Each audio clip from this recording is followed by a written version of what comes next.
You haven't even seen so you've seen the 308. I'm just kidding, but for a standard short action cartridge, it's considered to be very potent. And to showcase what a powerhouse of a short action the 308 is, I'm going to be shooting 5 different cartridges at these blocks right here. These are literally 3 5/8 inch thick of solid concrete. I'm going to set each one of these blocks up in front of this pig here, just in case we get a pass through. We should be able to hear it. I've never shot at blocks like these before, so I'm really hoping that we get some good results, especially with the 308. Up first, we got the 22 LR, and based on its size, I'm really not expecting much. But let's see what happens.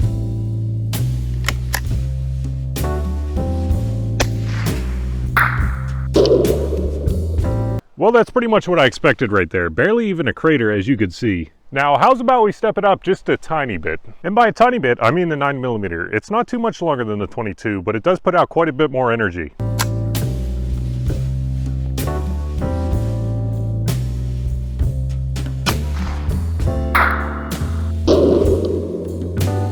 Well guys, it's definitely a step in the right direction, but as you can see, it's really not that much more than the 22. I guess we gotta step it up to the standard 223. It's putting out about half of the energy of the 308, but it's also going much faster, so we'll have to see how this impacts the blocks.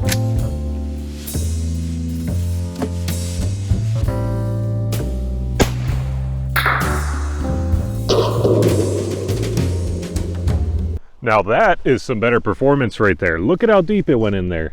But that's still not exactly the performance that we're looking for, so let's go ahead and step it up one more time before moving on to the 308. This is the 6.5 Grendel, and it's often compared to the 308 for its long-range capabilities. But let's see how it does with these blocks at close ranges.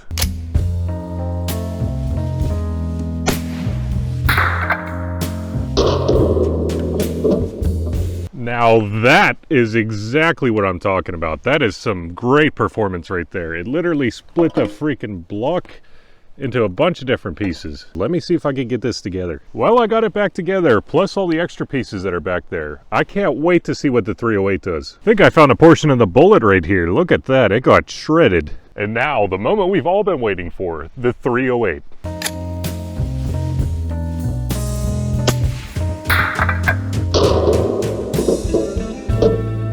Well guys, I gotta admit, looking down that scope, that 308 looks spectacular. And boy did it perform. I don't think that bullet hit exactly where I was wanting it to because that rifle's not sighted in with those, but still, it blew that into a million pieces. Well, after further investigation, I realized that the turrets had shifted during transportation. I hate these freaking turrets. Now, how's about we compare the videos to see which one looked like it did the best?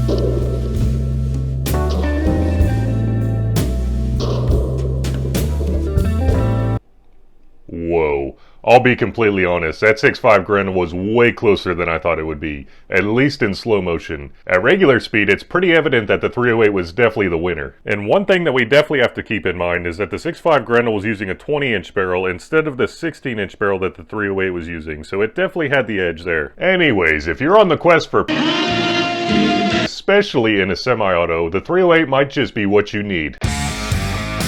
If a company produces any rifle ammo at all, there's a 99.9% chance that at least one of the offerings is going to be in 308. Out of every single centerfire cartridge there is out there, the 308 seems to be the most popular in terms of factory-loaded ammunition. And just in case you don't believe me, Midway currently has 189 different options for the 308. Did you hear that, 6.5 Creedmoor? So let's stop and think about this for a minute. Let's just say that theoretically I wanted to test every single load in my rifle to see which one shot the most accurately. If I were to do the math on just how many rounds that would be, let's see, carry the 2, that would be 3,780 rounds. Your barrel would definitely not be happy with you after that. Although the 308 does have pretty good barrel life. I'm telling you that literally the next closest centerfire rifle cartridge there is the 223 Remington, which currently has 146 load options on Midway right now. So the 308 has it beat by a pretty good margin. So basically what I've been trying to get to this whole time is that I do not want to hear anybody complaining that there's not enough factory loaded 308 options out there.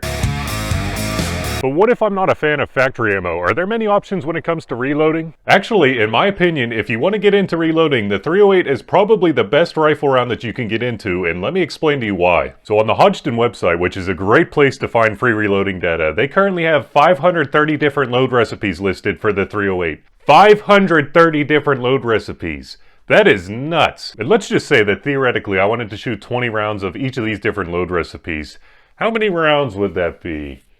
Let's see, carry the 2. I'm just kidding, but 530 different loads is the most that I could find out of any centerfire rifle cartridge, with the 30-06 being a close second at 520. Even the arch nemesis of the 308, 6.5 Creedmoor, only currently has 221 different load recipes listed on the Hodgdon website. In your face! Reason number 2, 30 caliber bore size. This one is just for the simple fact that the 30 caliber bore size is the most common of all the bore sizes. In fact, right now on Midway USA, there are currently 255 different options for the 308 bore size, meaning that you'll be able to shoot any bullet style that you could ever possibly want to shoot, although they may not all be in stock at the time you want to purchase them. I really can't control that. And just to let you know how many different options that really is, the next closest bore size is the 22 cal, which only has 164 options currently on Midway. That's not even close, but it's still a relatively good number. The 6.5 on the other hand doesn't even have 100 options. Come on now. And reason number 3.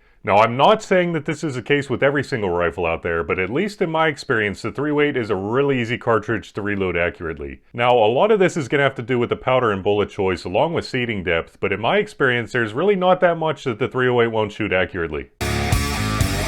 If a company produces any rifles at all, chances are at least one of them is offered in 308. Out of all of the centerfire rifle cartridges out there, the 308 seems to have the most options in terms of factory rifles. Oh, you're not buying it, huh? Well, on Midway right now, I was able to find 170 different options for the 308. The next closest centerfire rifle cartridge was a 6.5 Creedmoor, which had 160 different options. But the 6.5 Creedmoor had nowhere near the number of options in terms of semi-autos. To put this into perspective on just how crazy 170 different options is, even super popular cartridges like the 30-06 only currently have 63 different options, meaning that the 308 literally has over 2.5 times the number of factory rifle options as the 30-06. That's insane. Basically, what all this boils down to is that I do not want to hear you complaining that there's nothing on the market that fits your needs. Just kidding, if there's not, then you can always go custom.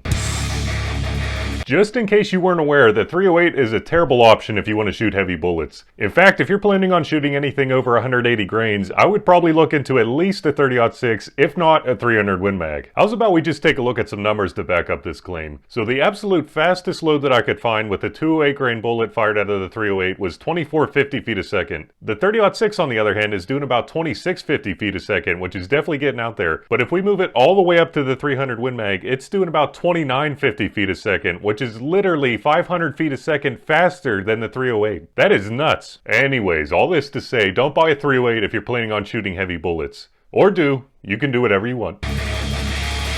When it comes to short action cartridges, 6.5 Creedmoor, 6mm Creedmoor, 243 Winchester, 7mm Odd 8, and even the 223 in some cases, and the list goes on.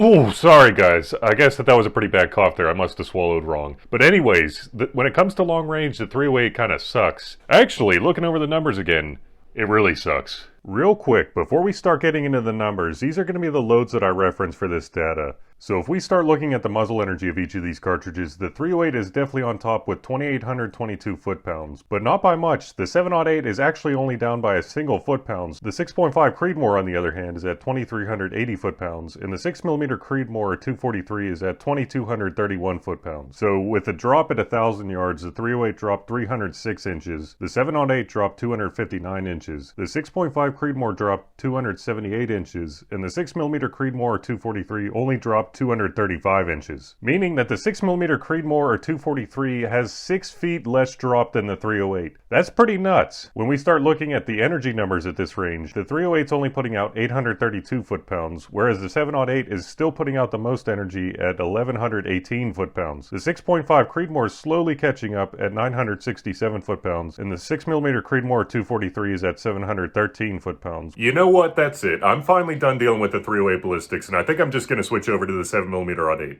I'm just kidding, but basically, all I'm saying is that if you're shooting past 500 yards regularly, which, let's be honest with ourselves, most of us probably are not doing it all the time, but if you are, there are plenty of other options that are better than the 308. With all of these brand new short action cartridges that keep hitting the market, it really seems like the 308 is going the way of the dodo bird. Or does it? Well, for starters, like we had talked about earlier in this video, the 308 has the most options in terms of factory-loaded ammunition of any centerfire rifle cartridge out there. If you can remember over the past couple of years when a lot of rifle cartridges weren't even being produced at all, the 308 still had plenty of options on the market, and it was relatively reasonably priced. And not only is the 308 the most popular rifle cartridge in terms of factory-loaded ammunition, but it's also the most offered chambering out of any factory rifle as well. Guys, it's gotta be doing something right. Now, do I personally think that the 308's going the way of the Dodo Bird? Based on the sheer number of rifles that are out there, I just don't see how it would be possible. But with how quickly cartridges like the 6.5 Creedmoor gained in popularity, I guess anything is possible way later on down the road. Let me know if I missed any of the reasons as to why or why not you should buy a 308 in the comments section down below. I really hope you enjoyed today's video. Thanks so much for watching, and remember, don't let ballistics drive you bananas.